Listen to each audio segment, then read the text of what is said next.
नमस्ते दोस्तों, ये रील मैं मीडिया के बंधुओं के लिए बना रही हूँ क्योंकि मैंने कुछ प्रोटेस्टर्स को जो कि गटर छाप, अनैतिक, अश्लील बिहेवियर सड़क पर बच्चों के सामने, बुजुर्गों के सामने, महिलाओं के सामने डिस्प्ले कर रहे थे, उसको नॉर्मलाइज करने से मना किया है कि we do not accept this in this society. हम लोग नहीं चाहते कि हमारे घर के बच्चों को कोई जो है अपनी अश्लील हरकतों से जो है टाइम से पहले सेक्शुअलाइज कर दे। हमारे घर के बुजुर्गों के सामने जो है हमें शर्मिंदगी महसूस कर, हम नहीं इस तरह का बिहेवियर एक्सेप्ट करते हैं, उसको नॉर्मलाइज नहीं होने देंगे। तो मीडिया जो है मेरे खिलाफ गैंगअप कर रही है और ये नहीं बताएगी कि जैसे स्काई रूट जैसे स्टार्टअप की मैंने कितनी बड़ाई की, हमारे देश के जेनजी जो हमें इतनी ऊंचाइयों पे लेके जा रहे हैं, नीट के छात्रों को मैंने खुद स्वयं जो है कितनी बधाई दी। और ऐसे बच्चे जो कि अपने परिवार की जिम्मेदारियां उठा रहे हैं, हमारी टीम में भी ऐसे बच्चे हैं, हमारे घरों में रिश्तेदारी में भी जेनजी भाई बहन हैं जो कि हमारे बड़े काम संपन्न करते हैं, लेकिन कुछ चंद फॉलोअर्स के लिए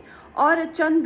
कमेंट्स के लिए और कुछ लाइक्स के लिए ये मीडिया वाले इतने ज़्यादा बिक चुके हैं। और मैं देख रही हूँ कि कुछ फेमिनिस्ट जो हैं वो एंकर्स कह लीजिए या पूरे एक बुलेटिन कर रहे हैं और मुझे सिखा रहे हैं कि Kangana, why should these women have the burden of dignity और डिसिप्लिन। हम लोग मिलेनियल वुमेन पे इतना प्रेशर था to be dignified and to be disciplined, why do we have to give that burden to this generation. Excuse me, क्या आप अपनी बेटी को ऐसा सिखाएंगे?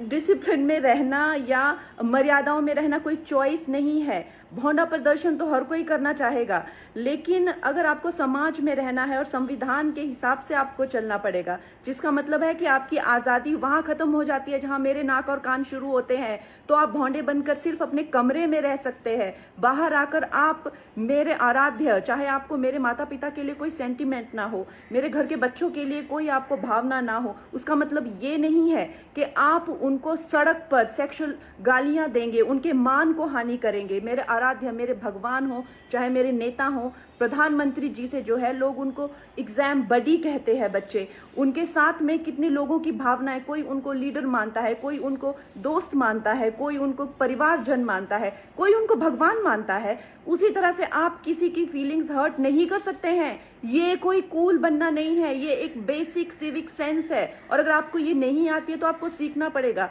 आप ये फेमिनाजी से प्रभावित मत होइए, अपनी ज़िंदगी बर्बाद मत करिए। इस भौंडेपन को सिर्फ और सिर्फ आप अपने कमरे में डिस्प्ले कर सकते हैं, बाहर जाके आपको मर्यादा में रहना पड़ेगा ना, या आप वर्क प्लेस से निकाल दिए जाओगे। आप कभी भी कोई संबंध, परिवार वाले भी आपको भौंडापन नहीं झेलेंगे, तो आपके सामने एक डेड एंड के सिवाय अंधकार वाली जिंदगी हो जाएगी। वैसे अगर देखा जाए तो साइंस भी कहती है कि ह्यूमन लाइफ का जो पर्पस है वो एवोल्यूशन है, और शास्त्र भी कहते हैं कि आप पुरुषोत्तम जो सर्वश्रेष्ठ है पुरुषों में, उस एवोल्यूशन की तरफ जाइए। लेकिन ये फेमिनाजी आपको सिखा रही है कि आप एनिमलिस्टिक जाइए और आप अपने गले में ऐसा, मतलब आपके गले में पट्टा डाल रहे हैं कि आप एनिमल बनिए, आप एनिमल टेंडेंसीज जो है वो डिस्प्ले कीजिए और बिल्कुल आउट ऑफ कंट्रोल हो जाए, भौंडे हो जाए, ताकि आप जेल में पहुंचे। आपको डिसाइड करना है कि आपको कौन अच्छे से गाइड कर रहा है और कौन आपको सही दिशा बता रहा है। मैं यही कहूँगी जो मैंने अपने बड़ों से सीखा है और जिन्होंने मुझे गुरुओं ने जो मुझे ज्ञान दिया है वो यही है